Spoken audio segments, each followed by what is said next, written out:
दूसरे शब्द की ओर जाएंगे। जैसे पहला शब्द पास्टर जी ने बताया हमें आपको कि क्षमा के बारे में, क्षमा करना बहुत जरूरी है।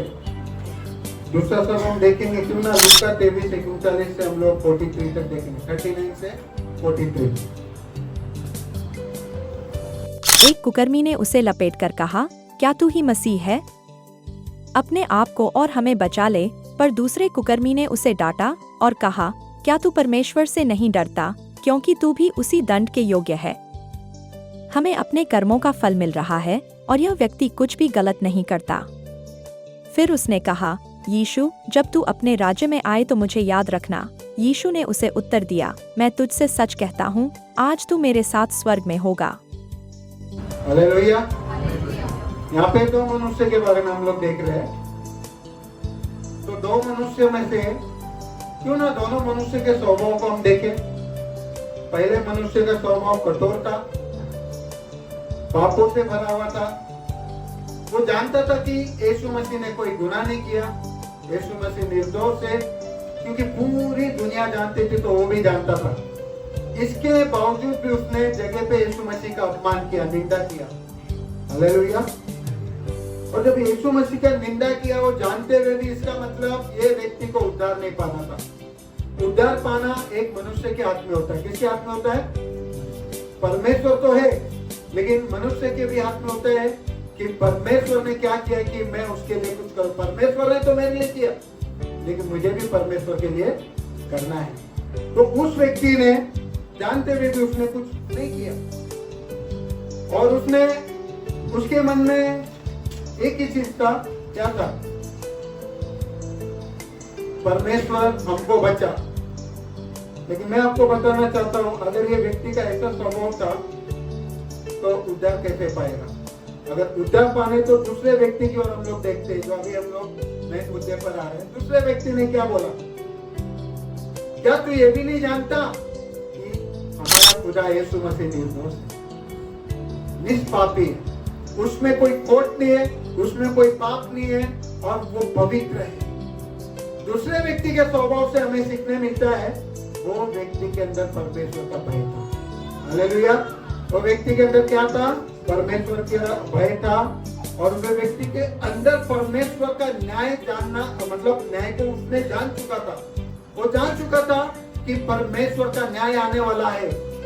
मेरे प्रियो, अब यहाँ पे स्वर्ग की बात आ रही है। किसकी बात आ रही है? वो व्यक्ति यीशु मसीह के साथ स्वर्ग चला गया, तो स्वर्ग में जाने के लिए क्या करना पड़ेगा? हाँ, वो तो विश्वास किया उसने, लेकिन वो उसने मन फिराया। क्या फिराया?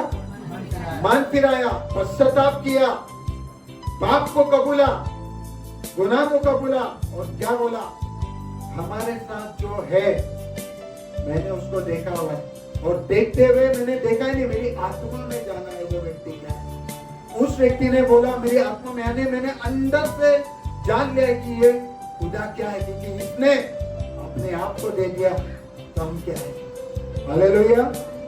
तो यानी कि उसने जान लिया कि परमेश्वर का न्याय आने वाला है, इसीलिए वो डरता था, और उसने क्या किया? डर को अपने अंदर रखा, भय को अपने अंदर रखा, और यीशु मसीह पे विश्वास किया। हालेलुया। तो मेरे प्रियो, अभी बहुत सारे लोगों का क्वेश्चन आ सकता है, उसने तो बपतिस्मा दिया नहीं। हालेलुया। मेरे प्रियो, बपतिस्मा भी जरूरत है स्वर्ग के लिए, लेकिन अगर समझो आप यीशु मसीह पे भरोसा कर रहे हैं, आपने अपने पिछला जीवन सब कुछ भूल गए, आपने अपने गुनाहों को, आपने अपने पापों को त्याग कर, ध्यान से सुनो, पापों को त्याग कर, सब कुछ छोड़कर आप अगर यीशु मसीह के पीछे चलते हैं, आप अगर यीशु मसीह को स्वीकारते हैं, आप सब कुछ भूलकर उसके पीछे चलते, उस पर विश्वास करते, उस पर भरोसा करते, मन फिराए हुए रहते, पश्चाताप किए हुए रहते हैं, तो आप जब यीशु मसीह के साथ चलते तो आप निश्चय स्वर्ग करोगे। चलेंगे। क्योंकि अभी एक क्वेश्चन ये भी आ रहा है, आपने अभी अभी किसी को सुसमाचार दिया, और व्यक्ति ने परमेश्वर पे क्या किया? भरोसा किया, विश्वास किया, और भरोसा करने के बाद, विश्वास करने के बाद उसने क्या बोला? अब मैं मेरा पिछला सब भूलकर मैं इस खुदा के पीछे चलना चाहता हूँ। क्योंकि ये खुदा ने मेरे जीवन को बदल दिया है, ये खुदा ने मेरे जीवन में काम किया है, ये खुदा ने मेरा जीवन प्रकाशमान के अंधकार से बाहर निकाला, बंधनों से बाहर निकाला, पापों से श्रापों से बाहर निकाला। और मैं ये खुदा के पीछे चलना चाहता हूँ। अगर ऐसा किसी व्यक्ति को आपने बोला और उसने उस सब कुछ छोड़ दिया, अपने घरों में सारे बंधनों को निकाल दिया, सब कुछ त्याग दिया, और वो अगर मर गया तो चैलेंज और स्वर्ग जा सकता है, क्योंकि उसने सब कुछ छोड़ दिया ना। और सब कुछ छोड़ के उसने क्या किया? यीशु मसीह को स्वीकारा। तो ध्यान से सुनो, यीशु मसीह को स्वीकारना जरूरी है, उसके पीछे चलना जरूरी है, उस पर भरोसा करना जरूरी है, और रोजाना उसके साथ चलना जरूरी है, उसके पीछे चलना जरूरी है, उसके वचन को मानना जरूरी है। तो जो व्यक्ति ने किया, तो ऐसा व्यक्ति अगर वो करता रहेगा, रोज प्रभु के साथ चलता रहेगा, तो मैं अगर वो व्यक्ति कुछ भी हो जाए, वो मर भी जाए, तो वो स्वर्ग जा सकता है। क्योंकि हमने देखा, अभी बाइबल में देखा, बाइबल खुद कहती है, वो व्यक्ति यीशु मसीह ने बोला आप मेरे साथ क्या रहोगे, आज से सुखलोक में रहोगे। सोचो ऐसा समय आएगा, यीशु मसीह हमको बोलेगा कितना अच्छा जगह है, अच्छा जगह है कि नहीं? मेरे को तो उधर रहना भाई, किसको इधर रहना, देखो आगे जाके। हालेलुया। मैं तो कहता हूँ कि धन्य बाबा वो व्यक्ति जिसने तुरंत यीशु मसीह पे भरोसा किया, धन्य वो व्यक्ति जिसने तुरंत यीशु मसीह के पीछे चला और अपने गुनाहों को, अपने पापों को कबूला। और यही नहीं, मैं आपको एक और बात बोलकर ज्यादा समय दूंगा, 10 मिनट ही है तो समय खत्म हो गया। अगर मैं आपको बताना चाहूंगा, अगर स्वर्ग ही आपको चाहिए ना, तो डेली अपने जीवन को जांचना जरूरी है। क्या? हर रोज अपने जीवन को जांचना जरूरी है कि ऐसी कौन सी चीज है कि हो सकता है मेरे यीशु और स्वर्ग के बीच में कुछ भी ऐसा चीज आ सकता है। तो रोज हमारे जीवन में बदलाव के लिए पश्चाताप होना जरूरी है, मन फिराना जरूरी है।